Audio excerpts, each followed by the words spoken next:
Hello friends, स्वागत है आपका गोल्डन हिस्ट्री चैनल पर। उम्मीद करता हूँ कि आप सभी सही होंगे और अच्छे से एग्ज़ाम की तैयारी कर रहे होंगे। तो दोस्तों, आज मैं आपके लिए लेके आया हूँ बहुत ही इम्पोर्टेंट वीडियो यानी कि मैं आपके लिए लेके आया हूँ हिस्ट्री, गोल्डन हिस्ट्री पर हिस्ट्री का सिलेबस, जो एग्ज़ाम के पॉइंट ऑफ व्यू से बहुत ही इम्पोर्टेंट होने वाला है। वो चाहे ही या फिर एसएससी का हो या फिर किसी स्टेट एसएससी का या फिर हो आईएएस लेवल का, वो सिलेबस हिस्ट्री का आपके लिए एग्ज़ाम के पॉइंट ऑफ व्यू से बहुत ही इम्पोर्टेंट होने वाला है।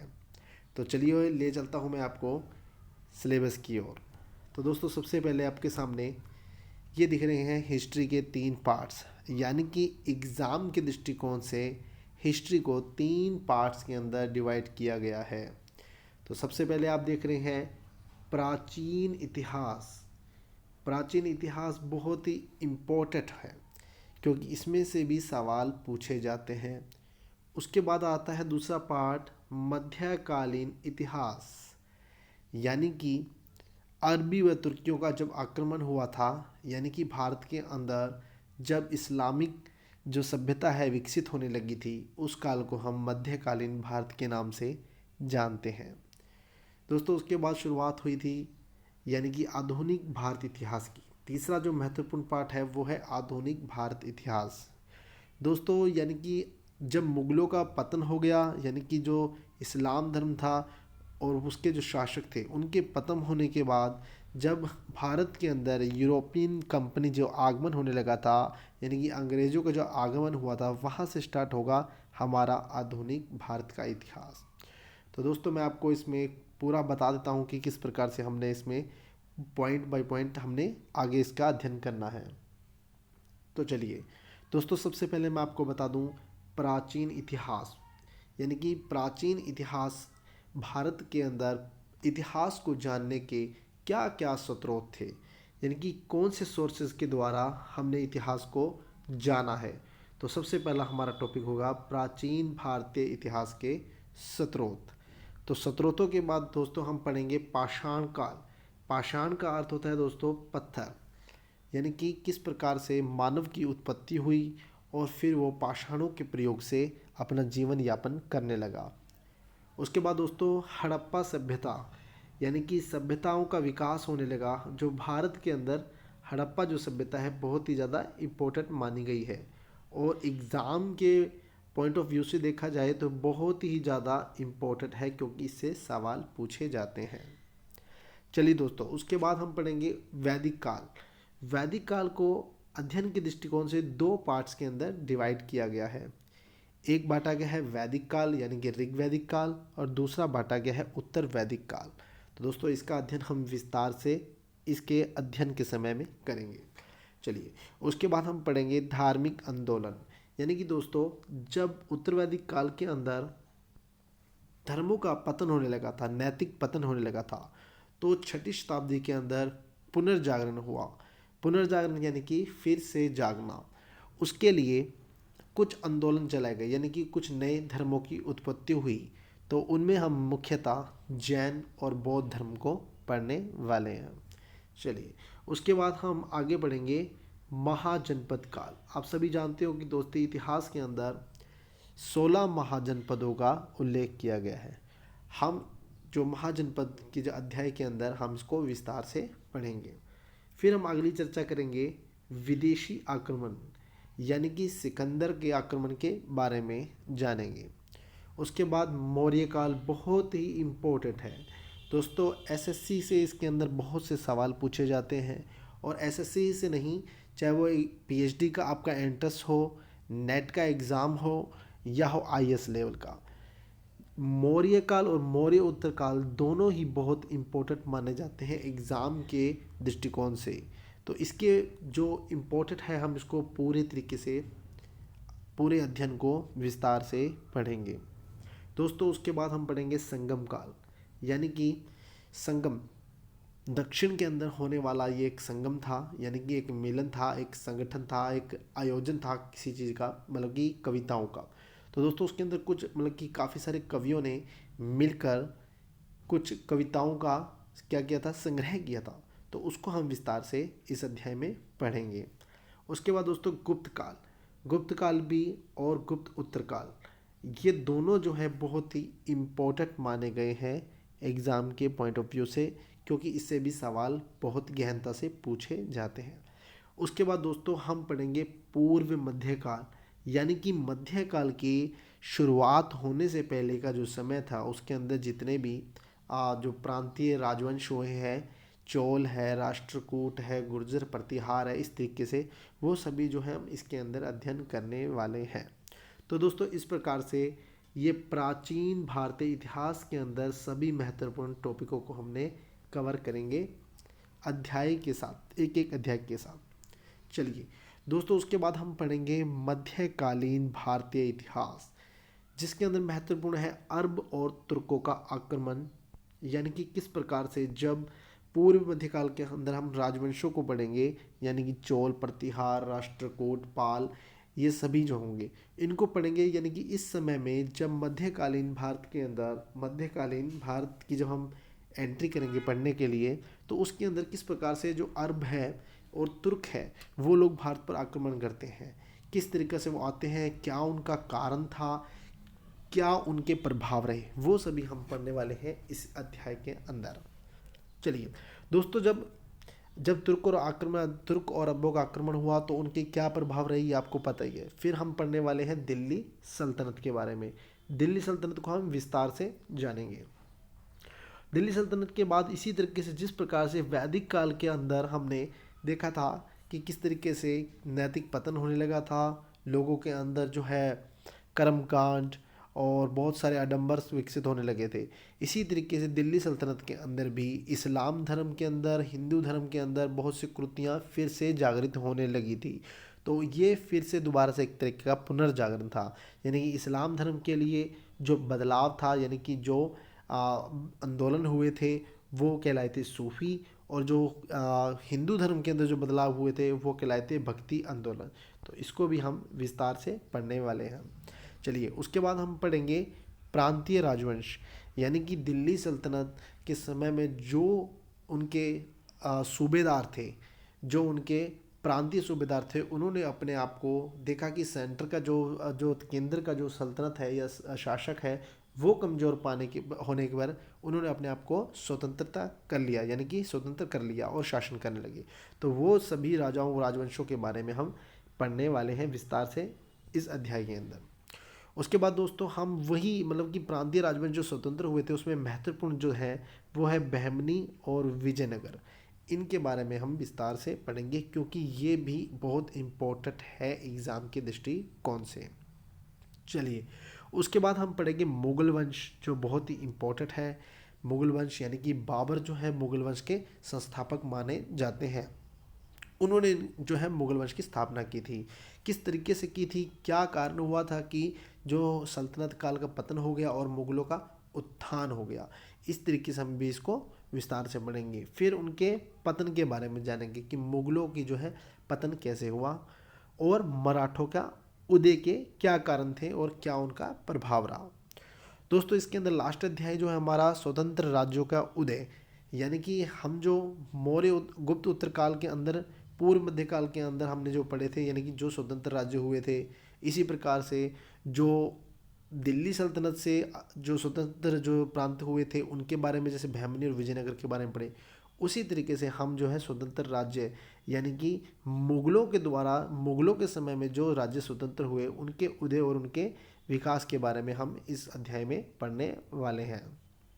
चलिए दोस्तों, उसके बाद दोस्तों हम पढ़ेंगे आधुनिक भारत का इतिहास, यानी कि आधुनिक समय के अंदर जब यूरोपियनों का आगमन होने लगा था। तो सबसे पहले हम इसमें यही अध्याय पढ़ने वाले हैं किस प्रकार से यूरोपियन कंट्री है जो हमारे भारत के अंदर आई थी और क्या उन्होंने किस प्रकार से अपना जो कंपनी का शासन व्यवस्था की थी, वो सब हम इसमें अंदर पढ़ने वाले हैं।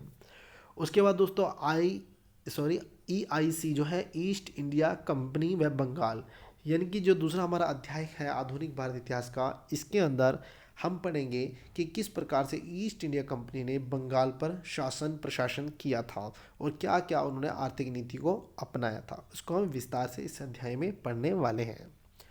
चलिए दोस्तों, अगला जो होगा हमारा पड़ोसी राष्ट्र पड़ोसी जो ब्रिटिश लोग हैं उनकी जो पड़ोसी राज्य नीति थी वो क्या थी, वो इसको हम विस्तार से इसमें पढ़ेंगे। दोस्तों उसके बाद हम पढ़ेंगे जो सामाजिक सांस्कृतिक जागरण के बारे में। यानी कि जब लोगों ने, आप देख रहे हैं कि यूरोपियन कंपनी आ गई है, यूरोपियन कंपनी आ गई है तो भारत के अंदर शिक्षा का विकास होने लगा। यानी कि लोगों को अपनी जो संस्कृति सामाजिक जो जागरण की जरूरत पड़ लगी, क्योंकि इनका जो मोटिव था वो क्या था कि भारत के अंदर किस प्रकार से ईसाई धर्म को प्रचार किया जाए और व्यापार को ज़्यादा से ज़्यादा फैलाया जाए।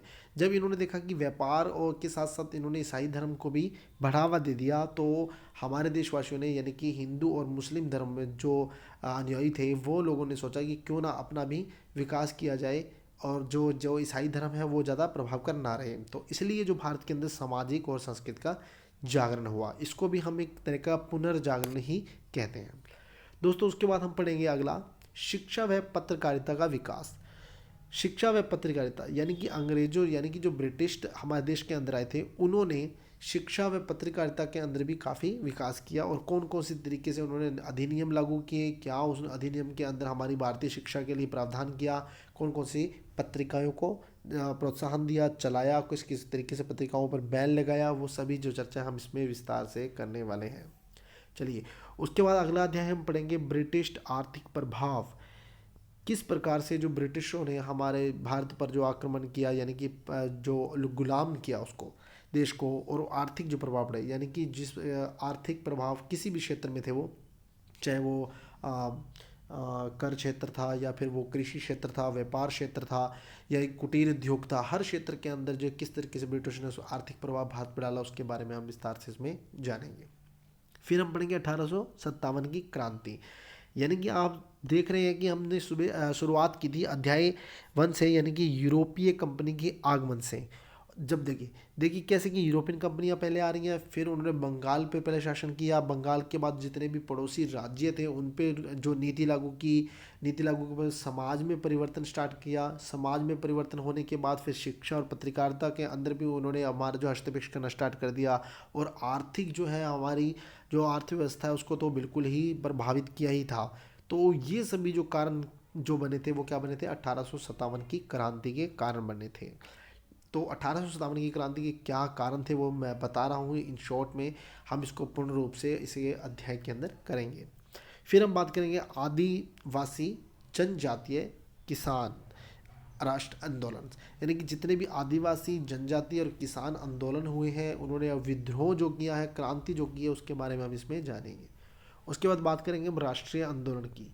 यानी कि जो राष्ट्र, मतलब कि अब राष्ट्रवाद का जो है विकास होने लगा था, हर इंसान अब राष्ट्रवाद को समझने लगा था, तो उसके लिए राष्ट्रवाद के आंदोलन जितने भी हुए उसके बारे में हम विस्तार से पढ़ेंगे। फिर बात करते हैं महात्मा गांधी। यानी कि महात्मा गांधी युग, जो महात्मा गांधी जी हैं वो भारत के अंदर किस तरीके से आए, किस तरीके से उन्होंने मतलब कि अपनी वापसी की है, जो प्रवासी दिवस बनाया जाता है आपको अच्छे से पता है। तो ये जो सभी है, और उन्होंने किस प्रकार से भारत की आज़ादी के लिए क्या क्या योगदान किया, कौन कौन से आंदोलन चलाए, वो सभी जो चर्चा है हम इस अध्याय में विस्तार पूर्वक ढंग पूर्वक करने वाले हैं।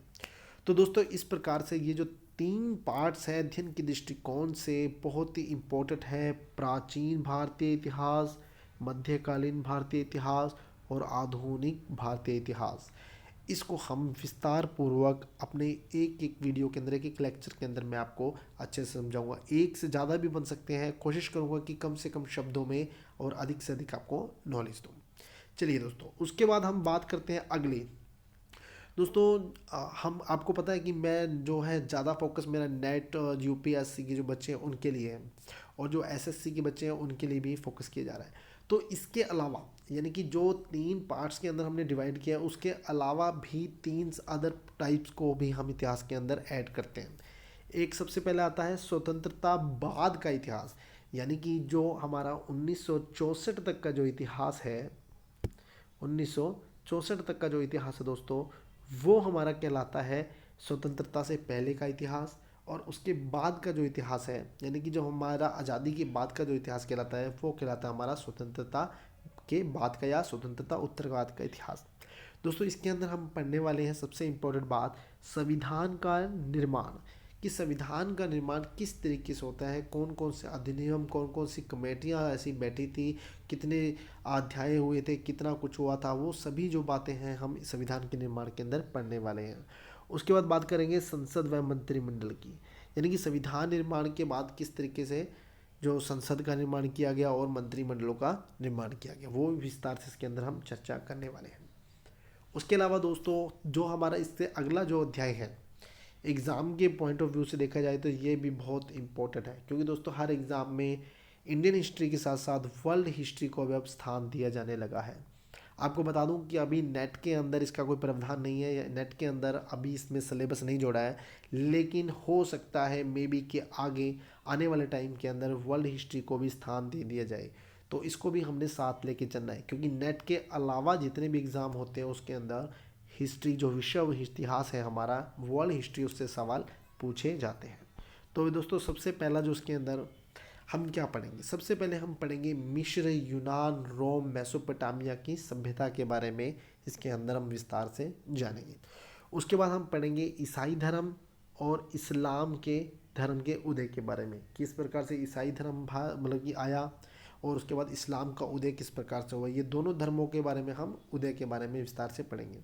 फिर बात करेंगे पुनर्जागरण व धर्म सुधार आंदोलन की, यानी कि पुनर्जागरण, पुनर्जागरण यानी कि फिर से जागना, इसके बारे में, और धार्मिक सुधार यानी कि धर्म के अंदर जब कट्टरता आ जाती है ज़्यादा, या फिर कुछ आडम्बर्स, या फिर कुछ ऐसे क्रियाक्रम आ जाते हैं जो कि शुद्धता, धर्म की शुद्धता को भंग कर देते हैं, तो इसके सुधार के लिए कौन कौन से आंदोलन चलाए गए, क्या क्या प्रक्रिया हुई, वो सभी हम इसके अंदर पढ़ने वाले हैं।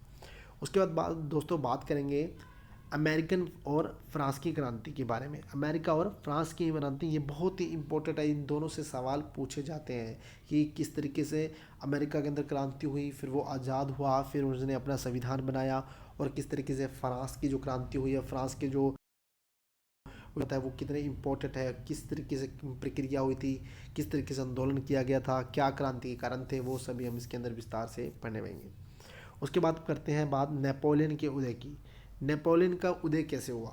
नेपोलियन जो है एक बहुत ही इम्पोर्टेंट व्यक्ति है, बहुत ही इतिहास के अंदर आपको पता है कि ये कितना इम्पोर्टेंट है, इससे सवाल पूछे जाते ही जाते हैं। उसके बाद बात करेंगे हम वाणिज्यवाद, पूंजीवाद और औद्योगिक क्रांति के बारे में, इसके बारे में भी हम विस्तार से इसी अध्याय में पढ़ेंगे। उसके बाद दोस्तों इटली व जर्मनी के एकीकरण को भी हम अच्छे से पढ़ेंगे।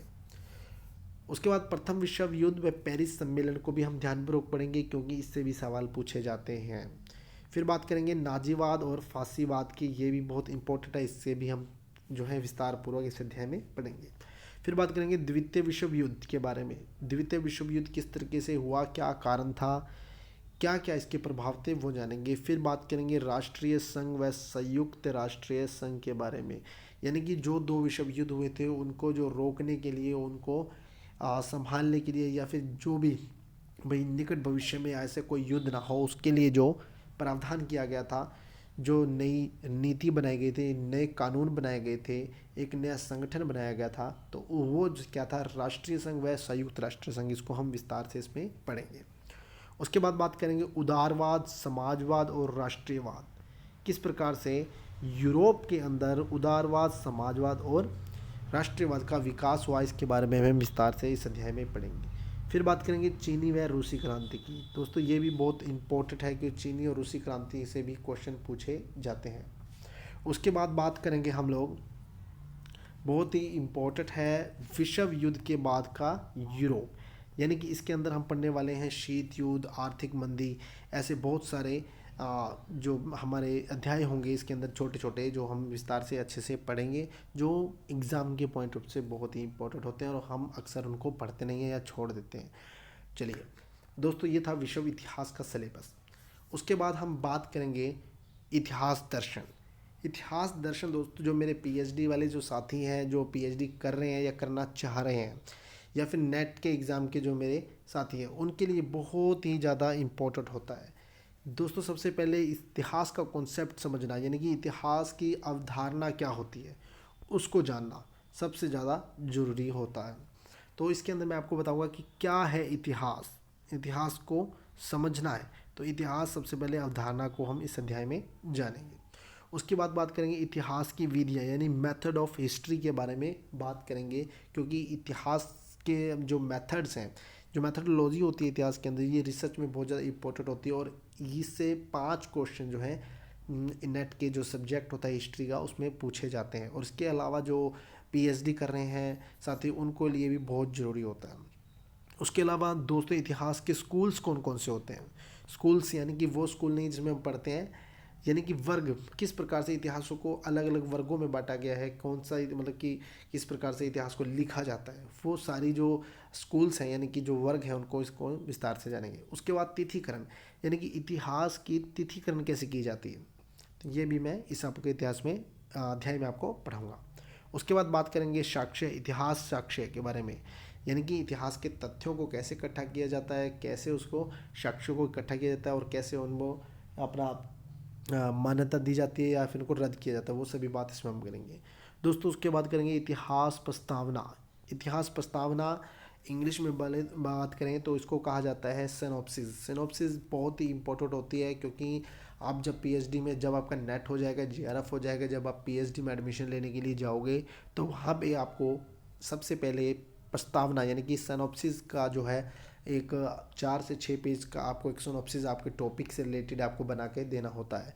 तो कुछ मेरे जो नए साथी हैं जिनको सिनॉप्सिस के बारे में, प्रस्तावना के बारे में बिल्कुल भी नॉलेज नहीं होती, तो मैं उनको गाइड करूँगा, उनको समझाऊँगा, कि बताऊँगा कि किस तरीके से सिनॉप्सिस, एक अच्छी सिनॉप्सिस बनाई जाती है, ताकि कोई आपकी अच्छी सेंट्रल यूनिवर्सिटी के अंदर आपका जो है एडमिशन हो जाए पहली बार में ही। तो उस पर भी हम पूरी तरीके से ध्यान देंगे। उसके बाद पढ़ेंगे इतिहास में पेपर लेखन। पेपर कैसे लिखा जाता है, सबसे इम्पोर्टेंट बात होती है। बच्चे जो है आजकल के स्कॉलर्स जो हैं, जो नए बच्चे पीएचडी कर रहे हैं, उनको पेपर नहीं लिखना आता, पेपर प्रेजेंट नहीं करना आता। तो इससे रिलेटेड भी हम जो डिस्कस है इस अध्याय में करेंगे। उसके बाद सबसे इम्पोर्टेंट चीज़ आती है, लास्ट का हमारा जो अध्याय है वो है ग्रंथ सूची, इतिहास ग्रंथ सूची यानी कि बिब्लियोग्राफी। बिब्लियोग्राफी दोस्तों किस तरीके से लिखी जाती है, किस फॉन्ट में लिखी जाती है, क्या फॉर्मेट होता है, किस तरीके से उसको लिखा जाता है, वो सारी बात चर्चा हम जो है इस अध्याय में करने वाले हैं। तो दोस्तों इस प्रकार से जो हमारा ये जो पूरा जो इतिहास है, पहले हम पढ़ेंगे प्राचीन भारत इतिहास, फिर मध्यकालीन भारत इतिहास, फिर आधुनिक भारत इतिहास। इसके अलावा एग्ज़ाम के दृष्टिकोण से हम स्वतंत्रता उत्तर जो भारत का इतिहास है वो पढ़ेंगे, फिर विश्व इतिहास और फिर इतिहास दर्शन को लेके चलेंगे। तो दोस्तों इस तरीके से स्टेप बाय स्टेप, अध्याय बाय अध्याय हम जो है इसको पढ़ने वाले हैं। तो दोस्तों अगर वीडियो आपको पसंद आया हो तो शेयर और लाइक ज़रूर कर दें और ज़्यादा से ज़्यादा शेयर करें और जुड़े रहिए गोल्डन हिस्ट्री के साथ। जब तक के लिए नमस्कार, धन्यवाद।